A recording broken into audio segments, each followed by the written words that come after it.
Shalom Bapak Ibu, saudara-saudara yang dikasihi Tuhan, jumpa kembali di channel YouTube saya. Kesempatan ini kita akan mendengarkan kesaksian dari seorang ibu muslimah yang sangat setia melakukan ajaran agamanya, begitu fanatik. Bahkan yang lebih parahnya adalah bahwa ia mengatakan semakin fanatik, semakin jahat terhadap orang Kristen. Ia begitu benci, dia begitu tidak senang menganggap orang Kristen kafir dan pasti akan masuk neraka. Dan lalu kemudian ia mengatakan pula bahwa kalau Tuhan orang Kristen mampu menyelamatkan saya, hari ini juga saya akan murtad. Nah, ternyata saudara-saudara yang dikasihi Tuhan, perkataannya itu adalah doa. Akhirnya berjalannya waktu, ia dijamah Tuhan Yesus. Ia lalu kemudian percaya Yesus, terima Yesus sebagai Tuhan dan Juru Selamat. Dan saat ini menjadi seorang Kristen yang sangat setia, yang sangat luar biasa. Semoga ini boleh memberkati, menguatkan, membuat iman kita semakin bertumbuh dalam Tuhan. Sebelum kita lanjut, jangan lupa terus dukung channel ini dengan cara like, subscribe, dan share, supaya saudara terus mendapat notifikasi video-video terbaru dari saya, dan terlebih channel ini akan terus berkembang dan menjadi saluran berkat bagi banyak orang. Selamat menyaksikan.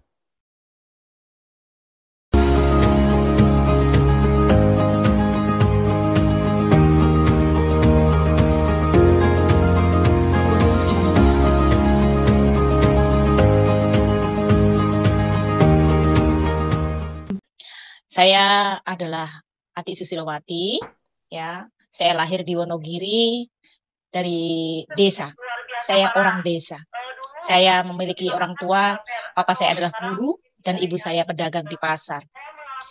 Saya hidup sederhana dari kecil karena bapak ibu saya memiliki anak yang banyak. Karena zaman dulu anak banyak anak, banyak rezeki. Maka anaknya jadi banyak. Saya ada 8 bersaudara. Dan saya adalah nomor yang ke-6, anak yang ke-6. Saya memiliki latar belakang agama dari Muslim. Saya dididik oleh ayah ibu saya tulen Muslim. Didikan mereka tidak main-main, nggak asal Muslim, tetapi memang kami melakukannya bahwa kami adalah seorang Muslim. Bahkan kami disekolahkan pun di Muhammadiyah, bukan sekolah yang negeri, sekalipun bapak saya adalah guru negeri. Sebab mungkin bapak saya atau ibu saya memiliki keinginan bahwa anak-anaknya menjadi lebih baik dan soleh waktu itu. Saya merasakan saat saya masih latar belakang saya masih Muslim, saya taat beribadah. Dan saya juga melakukan setiap apa yang harus saya lakukan, kewajiban seorang Muslim. Tetapi saat saya menjalankannya, karena itu wajib, maka nggak dengan sepenuh hati, yang penting melakukannya. Gitu. Itu yang saya lakukan. Sehingga saya melakukan apapun kewajiban saya untuk beribadah pun, ya karena kewajiban. Sebatas kewajiban. Sehingga saya tidak terpenuhi dengan apa yang saya inginkan, yaitu ibadah, lalu menerima sesuatu yang membuat hati saya menjadi mengena untuk saya harus bagaimana yang namanya pengalaman untuk saya lebih lagi untuk mengenal Tuhan. Tetapi saya harus setiap hari melakukan hanya sebatas kewajiban, karena itu didikan orang tua saya. Tapi saat hari itu, waktu saya masih memiliki agama Muslim itu, semakin saya fanatik, semakin saya jahat. Ya, saya memiliki teman yang berbeda agama. Pertama adalah agama Kristen, gitu ya, Katolik Kristen. Bagi saya, Kristen dan Katolik itu kafir. Sebab mana ada Tuhan yang memiliki Bapa, mana ada, pokoknya itu yang saya terima dari perkataan-perkataan mereka. Itu pokoknya kafir. Dan kami menghindari. Bahkan kalau kami bertemu atau bahkan selevel teman begitu pun kami akan kucilkan. Dan kami tidak mengenalnya, nggak mau mengenalnya, sebab bagi kami najis lah, haram lah gitu. Dan semakin kami menjadi fanatik, semakin jahatlah saya kepada orang itu. Tidak mengingat bahwa sekalipun mereka itu Kristen, Katolik, bahwa mereka pun juga ciptaan Tuhan. Tidak ada pikiran yang di situ ataupun hati yang ada di situ. Sehingga saya kalau melakukan untuk membenci mereka itu buat saya adalah saya sudah menjadi orang yang benar, orang yang memiliki prinsip bahwa kebenaran ada dalam diri saya. Sebab saya menghindari mereka dan saya bisa membenci mereka. Tapi pada saat saya sudah menjadi dewasa, saya bekerja ada di Jakarta Timur. Saya melihat figur seorang Kristen yang memang benar-benar membuat saya jadi tertarik. Ya, saya memiliki seorang pemimpin yang berbeda, gitu ya. Dia memperlakukan saya bukan hanya sebagai pegawai, tapi seperti keluarga. Ya, kasih sayangnya, ramah tamahnya, setiap perkataannya. Bahkan dia tahu kalau karena saya juga sembahyang dan dia melihara anjing dan bahkan setiap apa yang dia mau kerjakan itu semua dipercayakan kepada saya. Selanjutnya saya bisa melihat kebaikan-kebaikan yang pimpinan saya itu lakukan kepada saya. Semakin saya menyadari bahwa orang Kristen itu berbeda dengan saya. Ya, berbeda dengan saya. Saya semakin fanatik, saya semakin ingin menjalankan ibadah saya malah semakin nggak beres. Ya, semakin malah membenci, itu kan nggak baik. Ya, tetapi pemimpin saya ini, sekalipun saya pandangan saya itu bahwa mereka orang kafir lah gitu, tapi kebaikannya saya rasakan. Ya, perbuatannya saya nikmati, sehingga benar-benar saya mengalami yang namanya orang Kristen itu berbeda. Orang Kristen itu berbeda dan saya sungguh-sungguh sampai karena dia memiliki keponakan yang sebaya dengan saya waktu itu, saya mengalami yang namanya Tuhan itu kayak benar-benar hidup dalam kehidupan bos saya itu. Gitu, dia selalu katakan bahwa setiap dia nyuruh saya selalu diawali dengan minta tolong, padahal dia bos saya. Setelah saya kerjakan dia bilang terima kasih, padahal bos saya gitu ya. Dan itu membuat hal yang kecil itu membuat saya jadi ini luar biasa sekali ya, orang kaya raya, rendah hati, dan setiap perbuatannya membuat saya jadi tertarik. Mulailah saya melihat betapa pola pikir saya menjadi berbeda. Ya, orang yang saya anggap Kristen itu kafir, Kristen itu najis, haram buat saya, tetapi malah sangat luar biasa baik yang saya rasakan waktu itu. Dan suami istri, anak-anaknya juga itu benar-benar mereka berbeda di pemandangan saya. Semakin saya dekat, saya melihat cara mereka hidup, cara mereka mau makan, cara mereka itu saya lebih tertarik, sangat tertarik. Waktu saya tertarik itu, tapi kan karena saya masih Muslim sehingga tertarik hanya sebatas di dalam hati. Tertarik hanya sebatas di dalam hati dan saya masih tetap melakukan ibadah saya setiap saat, setiap hari masih saya melakukan walaupun saya bekerja. Tapi dengan berjalannya waktu, sungguh orang kalau sudah mengenali kebaikan, merasakan kebaikan, maka kita nggak bisa memungkiri. Gitu. Kita nggak bisa berbohong dengan diri kita sendiri. Bahwa sungguh kebaikan itu luar biasa indah. Gitu. Kebaikan itu luar biasa nikmat dan nyaman di dalam kehidupan kita. Perjalanannya waktu, saya sungguh mengenali seseorang, dan orang itu di pemandangan saya juga baik. Ya, di pemandangan saya juga baik. Ayah saya, ibu saya memiliki cita-cita bahwa mungkin anak-anaknya akan menjadi anak yang solehah, yang senantiasa bisa sampai seumur hidupnya dengan ajaran agamanya tetap taat. Tapi saat saya mengenal seseorang itu, orang itu juga di pemandangan saya dia baik. Lalu saya memutuskan bahwa saya ingin mengenal, gitu. Saya ingin mengenal, dan saya selalu akhirnya bertanya, dan dia juga bertanya, saya bertanya. Setiap dia mengatakan begini, kalau memang agamamu bisa menjamin saya selamat, saya akan ikut kamu. Itu pertanyaan itu yang saya nggak bisa jawab dengan benar. Jaminan apa saya gitu? Karena saya pun masih berusaha, saya masih berjuang. Ya, untuk menjadi selamat itu saya masih berjuang. Lalu apa yang saya jamin? Saya nggak bisa berkata apa-apa, tapi akhirnya dia berkata, kalau saya jaminan saya sungguh-sungguh terjamin. Keselamatan saya ada di dalam Yesus Kristus Tuhan. Dia baik, dia mau mengampuni dosa, dan dia mau menerima kita apa adanya, dan dia yang merubah kehidupan kita. Sekalipun sudah berkata begitu, saya masih belum juga percaya. Lalu karena memang dia baik, otomatis saya juga memutuskan untuk saya menikah. Saya menikah, walaupun masih Muslim waktu itu. Tapi karena calon suami saya mengatakan bahwa kita menikah secara Kristen. Karena saya nggak mau menikah secara kamu, karena kamu pun nggak bisa menjamin dengan apa yang saya percayai. Lalu saya menikah itu pun di gereja. Saya masuk di pengajaran pun hanya sebatas karena saya cuma ingin menikah saja. Tetapi keyakinan saya masih belum tergoyahkan, walaupun saya sudah merasakan kebaikan, sudah menikmati kebaikan, tetapi saya masih keyakinan saya masih belum percaya. Saat itu saya menikah Kristen, dan pendeta katakan bahwa apa yang disatukan oleh Tuhan tidak bisa diceraikan dengan apapun juga selain pada maut. Nah, itu membuat saya juga berpikir kok berbeda gitu.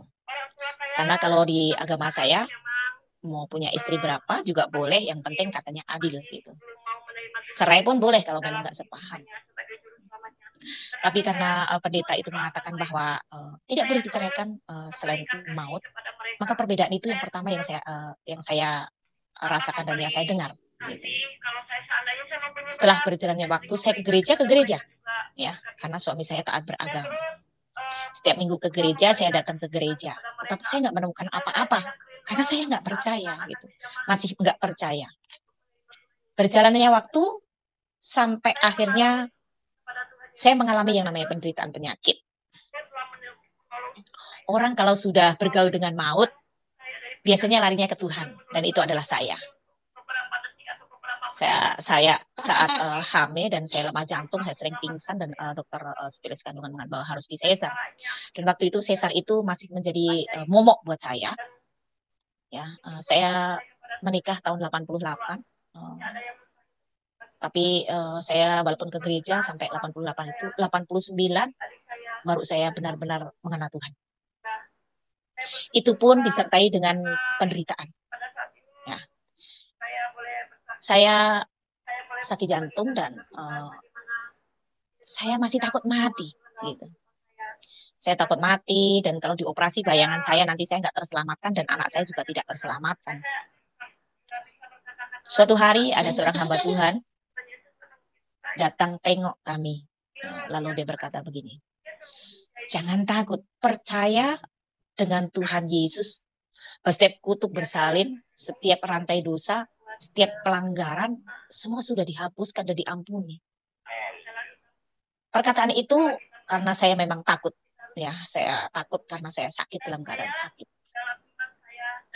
Saya masih belum bisa berdoa, atau masih belum. Saya masih dibimbing sama doa, makan pun harus ngikutin. Mau tidur pun harus ngikutin doanya. Tapi saya nggak berdoa dari hati saya. Tapi saat saya ketakutan itu, lalu saya bicara sama Tuhan. Ya waktu itu ya saya sebatas saya bertanya begini, kalau memang Engkau sungguh Tuhan dan yang sanggup mengampuni dosa saya, maka saya nggak mau sesar. Hanya begitu saja. Karena saya nggak bisa fasting untuk berdoa. Dan itu keluar dari hati saya. Bukan karena dipimpin. Bukan karena dibimbing oleh perkataan suami saya. Tapi saya sungguh-sungguh dari hati saya. Saya hanya berkata begitu. Kalau memang Engkau sungguh Tuhan, ya, Engkau berkuasa mengampuni, maka saya nggak mau sesar. Gitu. Itu hanya itu. Terus saat saya sakit, gitu ya, saat saya kesakitan, bahkan kadang-kadang saya ibadah pun pulang-pulang sudah dalam keadaan pingsan, gitu. Dan luar biasanya Tuhan, Dia menyatakannya buat saya. Saat saya melahirkan anak saya tidak disesar. Lahirnya pun di hari Isra Mi'raj. tahun 89, TV itu cuma sampai tengah malam, sampai setengah 1. Saya jam setengah 2 itu terasa mulas karena belum waktunya. Rencana waktu itu bulan berikutnya, tetapi tanggal 10 itu saya sudah merasakan kontraksi. Semakin takutlah saya karena tengah malam. Gitu ya. Kalau rumah sakit spesialis apa dokter dan sebagainya itu pasti ada siang hari atau pagi hari. Semakin takutlah saya, lalu semakin saya berteriak sama Tuhan. Kalau sungguh Engkau adalah Tuhan, ya, yang sanggup mengampuni dosa, yang sanggup melepaskan setiap kutuk, aku tidak mau sesar. Saya dibawa ke rumah bersalin, ya, dan yang ada hanya bidan dan suster. Bidan itu orang Batak, puji Tuhan orang Batak, dan susternya juga orang Medan. Dia berkata begini, diperiksa, oh masih setengah 12 siang. Saya datang itu antara setengah 3, masih setengah 12 siang. Tetapi Tuhan mendengar doa saya. Setiap kontraksi saya hanya teriak, Tuhan Yesus tolong saya. Itu keluar dari mulut saya. Ya, keluar dari mulut saya dengan saya entah sadar entah nggak sadar, cuma saya ngomong Tuhan Yesus tolong saya. Tuhan Yesus tolong saya. Yang prediksi bidan setengah 12 siang. Anak ini lahir setengah 5 pagi. Sampai bidannya nggak sempet pakai sarung tangan karena sudah anak ini udah langsung lahir dengan sendiri. Keyakinan saya yang kemarin itu sangat keras. Saat anak itu sudah keluar, saya hanya teriak menangis. Terima kasih Tuhan. Sungguh memang Engkau adalah Tuhan. Karena dibuktikan. Ya, dibuktikan dengan permohonan saya. Tidak sesar. Dibuktikan juga anak saya lahir dengan selamat. Bahkan sangat tampan sekali dari antara bayi-bayi yang ada waktu itu. Saya pun juga nggak pingsan. Kan prediksi dokter kalau melahirkan itu kan tensi naik apa dan bisa pingsan. Saya selamat melahirkan itu dan akhirnya itulah hari pertama saya mengakui bahwa Yesus Kristus itu Tuhan dalam kehidupan pribadi saya. Kalau dia bukan Tuhan, dia nggak akan melakukannya untuk saya. Dan itu bukan suatu kebetulan.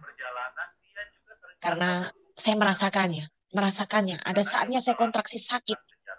Itu seperti ada kekuatan yang membuat saya jadi bisa menahan sakitnya. Dan harusnya yang lama proses sakitnya, tapi dipersingkat sama Tuhan.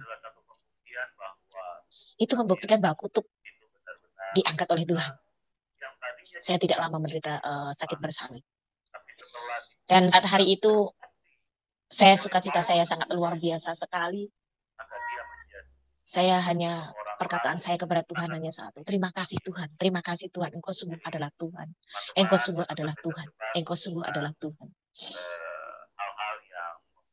Itu terjadi di 12 Oktober 1989.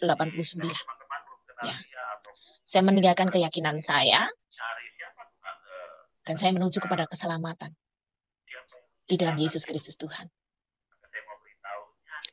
Setelah saya merasakan kasih dan cintanya Tuhan,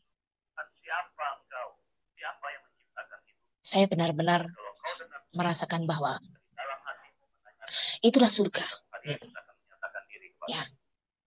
Karena saat saya menikah, saya terbuang. Saya menderita. Saya terbuang.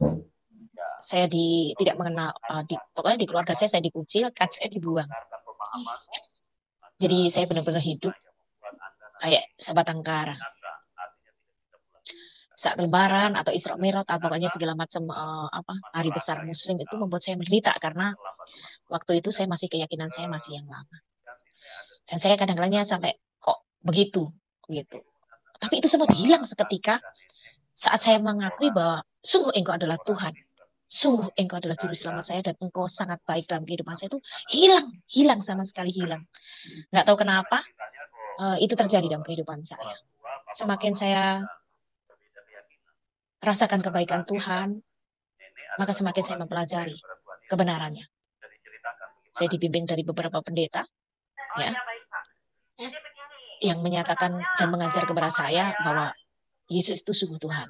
Dan mereka, hamba-hamba Tuhan ini juga mengalami pengalaman-pengalaman pribadi mereka bersama dengan Tuhan. Sehingga membawa saya boleh semakin percaya dan yakin bahwa sungguh Yesus Kristus itu Tuhan. Secara pribadi saya mengalami kebaikannya. Dan saya melihat banyak sekali, saya merasakannya, hamba-hamba Tuhan ini atau orang-orang Kristen di sekitar saya ini berbeda. Mereka sangat perhatian, saat saya melahirkan pun juga sangat perhatian kepada kami. Nah, itu yang membuat saya boleh semakin yakin. Ternyata orang yang telah menerima kasihnya Tuhan itu mengalir di dalam kehidupannya juga kasih Tuhan. Itu yang saya dengar dari hamba Tuhan atau pendeta yang mengajari saya. Orang yang sudah merasakan kasihnya Tuhan, dalam hidupnya akan mengalir kasihnya Tuhan. Dikatakan begitu. Lalu saya semakin merasakan benar bahwa orang yang mengalami kasihnya Tuhan itu mengalir kasihnya Tuhan. Perubahan dalam hidup saya pun juga sangat luar biasa drastis. Ya, kalau dulu pembantu itu nggak boleh duduk bersama-sama dengan kita. Makan pun juga nggak boleh semeja. Tetapi saat saya mengenal Tuhan, saya merasakan betapa sekalipun mereka ini ada cuma pembantu rumah tangga, tapi mereka adalah orang-orang yang diciptakan Tuhan. Sehingga saya bisa menghormati dia, saya bisa merasakan betapa dia pagi-pagi saya belum bangun, dia sudah bangun, menyiapkan semuanya untuk saya, sehingga saya bisa menghargai. Waktu belum mengenal Tuhan, saya nggak menghargai itu. Ya. Saya nggak menghargai jerih lelah orang. Saya merasakan karena saya upahin dia, dan itu udah tanggung jawabnya. Jadi saya nggak menghormati dan menghargai orang. Tetapi saat saya sudah mengenal Tuhan, betapa sungguh. Melalui orang-orang ini, saya menikmati yang namanya kasih yang besar. Ya, kasih yang besar. Mereka mengerjakannya juga kan dengan hati mereka. Menyiapkannya dengan baik. Ya. Dan saya menerima itu semua. Akhirnya itulah perubahan-perubahan yang saya alami. Sampai pada akhirnya, yang keluarga saya yang sudah mengucapkan saya, bahkan papa saya meninggal pun saya nggak dikasih tahu karena saya sudah dianggap bukan anaknya. Ya, papa saya udah 40 hari, baru saya diberitahu papa meninggal. Sekalipun saya pulang, saya tetap masih dibedakan. Itu agak lama, saya merasakannya bisa sampai 4 tahunan saya bergumul di situ. Tetapi karena banyak hamba Tuhan dan orang-orang Kristen yang berdampak dalam kehidupan saya dengan kebaikan mereka, akhirnya saya memiliki banyak saudara dan akhirnya memiliki banyak orang tua. Ya. Karena ada hamba Tuhan yang mengatakan, jangan panggil om, panggil saya papi. Jangan panggil saya tante, panggil saya mami. Nah, itu yang saya rasakan dalam kehidupan ini, sehingga keyakinan saya semakin menjadi lebih di dalam Tuhan. Sekalipun banyak sekali tantangan, ya hinaan, saat saya pertama kali pulang ke Jawa, waktu itu ya, mereka tetangga-tetangga atau keluarga-keluarga dekat mendengar bahwa saya masuk Kristen, saya nggak dipandang sebelah mata. Gitu. Saya nggak dipandang sebelah mata, bahkan karena di rumah itu juga ada masjid, ya, di depan rumah tuh keluarga kami mendirikan masjid. Saya nggak disapa sama sekali, jadi saya udah asing sekali di situ. Tapi dengan penderitaan itu, saya mengenali kasih yang sempurna di dalam Tuhan. Ya. Kalau dulu saya bisa langsung membenci kalau saya teraniaya. Tetapi saat saya mengenal Tuhan, saya malah nggak bisa membenci mereka. Saya nggak bisa membenci mereka, bahkan saya malah banyak sibuk di dapur, supaya saya sibuk dan saya nggak memikirkan hal yang lain. Sampai akhirnya saya pulang lagi ke Bogor. Saya setelah mengenal Tuhan dan menerima Tuhan, Yesus sebagai juru selamat saya banyak mengalami yang namanya kuasa Tuhan dalam kehidupan saya. Kalau tidak, mungkin saya larut dengan penderitaan saya dan saya pasti mengingkari, walaupun saya sudah merasakan kebaikan Tuhan. Tetapi karena Tuhan itu sungguh Tuhan yang nyata, Tuhan yang bisa saya rasakan, Tuhan yang bisa, sepertinya saat saya menderita itu, ada kasih sayangnya yang nyata dalam kehidupan saya, sehingga saya semakin teguh, saya semakin yakin. Saya semakin yakin dan semakin yakin. Sehingga saatnya waktu saya merasakan bahwa saya tersisihkan atau terkucilkan, saya bertanya kepada salah satu hamba Tuhan yang dia mengatakan, kamu adalah putriku, sayang papi. Kan saya sudah minta maaf sama orang tua dan keluarga, tapi mereka masih memperlakukan ini. Dia katakan begini, kasih itu sekalipun ya ditampar pipi kiri harus diberi pipi kanan. Kalau logika manusia itu suatu kegilaan, suatu kebodohan. Tetapi itu keyakinan orang yang dipenuhi kasih Tuhan. Kalau secara daging melakukannya tidak akan pernah mampu. Tetapi kalau melakukannya dengan kasih Tuhan, semuanya bisa dijalani dengan sempurna, dijalani dengan sukacita. Dan itu yang saya nikmati. Setelah saya merasakan betapa pertolongan Tuhan banyak, dan saya semakin mengenal Tuhan. Kalau dia bukan Tuhan, maka setiap doa saya pun juga tidak akan terjawab. Saya pernah mengalami yang namanya kecelakaan mobil, ya. Itu pickup mobil Suzuki pickup. Waktu itu kami punya carry gitu. Itu ditabrak sama Mini Arta. Itu ada di jalan raya pas malam hari atau pas malam Natal. Saya hanya teriak begini, Tuhan tolong kami karena ada anak-anak saya. Supir Mini Arta mengatakan itu paling nggak mati 3. Karena yang ditabrak pas di tengah, digeret, jempalik, ditabrak lagi.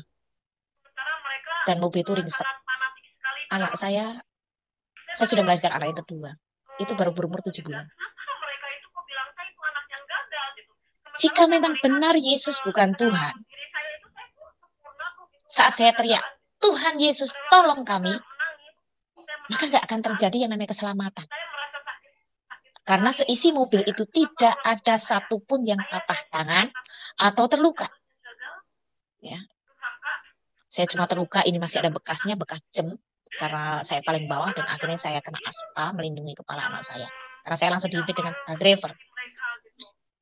Dan itu yang saya rasakan. Semakinlah saya yakin bahwa sungguh Tuhan itu berkuasa. Dia hidup. Saat kita memanggil namanya, dia menyatakan tepat pada waktunya Tuhan. Karena kalau pertolongannya sejam lagi atau 2 jam lagi, kami mungkin sudah mati. Tetapi karena tepat pada waktunya, sehingga saya dan anak-anak saya mengalami yang namanya keselamatan yang besar. Sampai dibawa ke rumah sakit pun tidak ada apapun yang cedera di dalam tubuh kami. Itu yang kami rasakan banget. Bahkan masih banyak mujizat-mujizat Tuhan yang dinyatakan dalam kehidupan saya, juga kehidupan keluarga saya. Saya ngomong sama Tuhan begini, Tuhan, bukankah kasih-Mu telah Kau berikan dalam kehidupanku? Nyatakan juga dalam kehidupan keluargaku. Supaya kami bisa untuk kembali lagi terjalin kasih sayang seperti dulu. Tuhan pun juga nyatakan itu. Ya.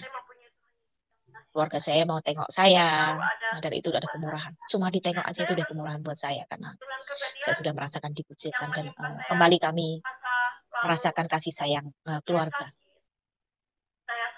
Hal yang sepertinya sepele dianggap orang, tapi buat saya itu adalah kebenaran yang saya terima dari Tuhan. Sebab saya minta sama Tuhan. Dan apa yang saya minta sama Tuhan, selalu diberikannya untuk saya. Ya. Itu yang membuat saya semakin kuat dan teguh bahwa keyakinan saya kepada Tuhan tidak salah. Meskipun di pemandangan orang banyak, saya salah. Saya ketemu dengan guru saya, dia pakai bahasa Jawa, dikatakan bahwa, "We murtad, kalau udah murtad kamu balik lagi ya, nggak diterima," dan sebagainya. Saya katakan ya, doakan saya, karena saya tetap ada dalam keyakinan saya saat ini, karena saya merasakannya, saya menikmatinya, dan saya pribadi sungguh, saya merasakannya bahwa Tuhan itu benar, ada kebenaran. Saat ku panggil namanya, dia nyatakan untuk saya hanya katakan begitu, lalu dia masuk ke rumahnya, ke dalam rumah, dan saya pergi. Karena saya dari Muhammadiyah, jadi guru saya dengar ya otomatis akan menegur saya. Salah satu guru saya ketemu saya dan akhirnya menegur saya. Saya nggak menjadi goyah dengan hal itu, sekalipun saya dikucilkan, sekalipun saya dibuang, sekalipun saya nggak dianggap orang, ya keyakinan saya sama Tuhan tetap bahwa Dialah Yesus Kristus yang menjadi Tuhan dan Juru Selamat dalam kehidupan saya, yang telah menebus dosa-dosa saya, kelakuan saya yang dulu munafik, sombong, sangat luar biasa, nggak baik. Itu saya yakin banget Tuhan, karena Tuhan bisa ubahkan saya. Tuhan ubahkan saya sehingga saya nggak bisa mengingkari lagi, karena saya merasakannya sendiri. Secara pribadi saya merasakannya sendiri, sehingga apapun kata orang, saya tidak tergoyahkan. Saudara, sekalipun saya sudah mengalami banyak hal, saya sudah datang kepada Tuhan, bukan berarti saya menjadi orang Kristen tidak ada tantangan. Banyak sekali tantangan yang terjadi dalam kehidupan saya. Tetapi firman Tuhan mengatakan bahwa yang memilih saya, yang memilih Tuhan itu bukan saya, tetapi Tuhan yang telah memilih saya. Gitu. Itu di dalam Yohanes mengatakan demikian, dan akhirnya saya tetap bermegah sekalipun dalam kondisi apapun. Karena kalau sudah menjadi pilihan Tuhan, itu tidak ada yang bisa mengganggu-gugatnya. Dari kesakitan, dari kelaparan, dari aniaya, tidak akan pernah bisa memisahkan kasihnya Tuhan. Dan itu saya rasakan banget. Saya rasakan banget. Maka tantangan, penderitaan yang kita alami saat sudah ada di dalam Tuhan, buat saudara-saudara saya yang latar belakang sama dengan saya, jangan menjadi goyah. Sebab itu mengerjakan ketekunan di dalam kehidupan kita. Tanpa itu, pasti kita tidak tertanam dengan benar, tidak tertanam dengan baik. Tapi dengan hal yang tidak enak itu, justru mengerjakan yang baik dan yang benar di dalam kehidupan saya, dalam kehidupan kita. Maka jangan sampai digoyahkan. Apalagi kita semua yang sudah mengalami yang mujizat Tuhan, merasakan kasih sayangnya Tuhan, mari semakin kita merasakannya. Karena kasih sayang Tuhan itu kita rasakan bukan saatnya kita pas enak saja. Sekalipun kita saat menderita sekalipun, saat hidup di dalam penganiayaan sekalipun, kalau kita menikmati, kita akan merasakan ada sukacita surgawi. Ada kekuatan yang luar biasa. Proses Tuhan akan dinyatakan kepada orang yang mau sukses di dalam Tuhan. Dan prosesnya Tuhan dalam kehidupan saya berbeda dengan prosesnya Bapak Ibu Saudara terkasih. Tetapi siapa yang mau sukses di dalam Tuhan, mari mengikuti prosesnya Tuhan. Dia adalah Bapa yang baik dalam kehidupan saya. Dia proses saya penuh kasih sayang. Dia tahu kemampuan saya. Dan dia mengerti. Sangat memahami kehidupan saya sebab dia yang menciptakan kehidupan saya. Maka saya tidak takut untuk lebih dalam dan tetap teguh di dalam Tuhan. Dan puji Tuhan, sampai hari ini, kemurahan Tuhan, mujizat Tuhan, kemurahan dan anugerah Tuhan dalam kehidupan saya pribadi maupun keluarga saya itu sangat luar biasa banyak. Bahkan itu mujizat itu kalau saya ceritakan sangat luar biasa banyak. Ya. Karena saya diluputkan dari maut itu beberapa kali. Ya. Saya pernah kecelakaan juga karena saya naik motor. Saya kecelakaan sampai di bawah angkut. Itu pun pernah mengalami. Saya berdua dengan anak saya yang waktu itu masih kelas 3 SD. Saya hanya teriak juga, Tuhan Yesus tolong kami, Tuhan Yesus tolong kami. Karena kalau angkut itu jalan, mungkin salah satu kepala kami bisa lepas. Dan dibuktikan bahwa dia menolong kami. Saya menyeberang jalan, ada tronton yang sangat gede, dan saya nggak mendengar. Ya, karena saya melamun, karena waktu itu saya punya masalah. Itu pun diluputkan. Ya, itu pun diluputkan dan saya bisa selamat. Dan masih banyak ya kemurahan dan mujizat Tuhan dalam kehidupan saya. Tidak hanya itu, ya. Saya banyak sekali mengalami yang namanya kemurahan Tuhan dalam kehidupan saya. Ya. Tidak hanya diluputkan dengan malu, tapi saya dipelihara Tuhan juga sangat luar biasa. Saya dianugerahi kekuatan Tuhan juga sangat luar biasa. Bahkan dengan seluruh kehidupan saya, kalau saya pikirkan, saya nggak akan pernah bisa membalas kasih sayangnya Tuhan dalam kehidupan saya. Karena terlalu banyak. Satu hal yang sampai hari ini saya yakini, dia memang sungguh Tuhan. Dia memang sungguh Allah. Karena dia berkuasa. Dan saya yakin, dia juga berkuasa mengampuni dosa saya. Dia juga mengampuni, berkuasa mengampuni dosa Bapak Ibu Saudara. Kalau tidak, maka dia akan memberitahukannya kepada saya. Sebab hanya dia satu-satunya Tuhan yang mengatakan, aku adalah Bapa yang baik. Seorang Bapa yang baik akan memelihara anak-anaknya. Seorang Bapa yang baik akan memberitahukan kepada anak-anaknya. Dan seorang Bapa yang baik selalu menjaga, melindungi anak-anaknya. Dan saya menikmati hal itu. Ya, saya menikmati hal itu. Saya merasakan itu semua. Sampai hari ini saya merasakannya. Maka Bapak Ibu Saudara, dengan kesaksian saya yang singkat ini, biar menjadi berkat bagi kita semua. Saya nggak takut untuk yang namanya dibilang kafir. Dulu saya mengatakan kalau orang Kristen kafir, sekarang saya dibilang orang kafir, penyesat, apa dan sebagainya. Tapi saya tetap yakin bahwa keselamatan itu tetap hanya di dalam satu nama, yaitu nama Yesus Kristus Tuhan. Demikianlah kesaksian saya, biarlah menjadi berkat bagi kita semua. Haleluya. Demikian kesaksian ini, semoga bermanfaat, memberi kita semangat, mengedukasi kita, supaya kita semakin kokoh, semakin kuat dalam Tuhan. Apapun persoalan tantangan hidup kita tetap percaya kepada Tuhan. Karena saudara dan saya yang percaya kepada Kristus adalah orang yang sudah diselamatkan oleh Tuhan. Tuhan Yesus memberkati dan sampai jumpa di video-video berikutnya.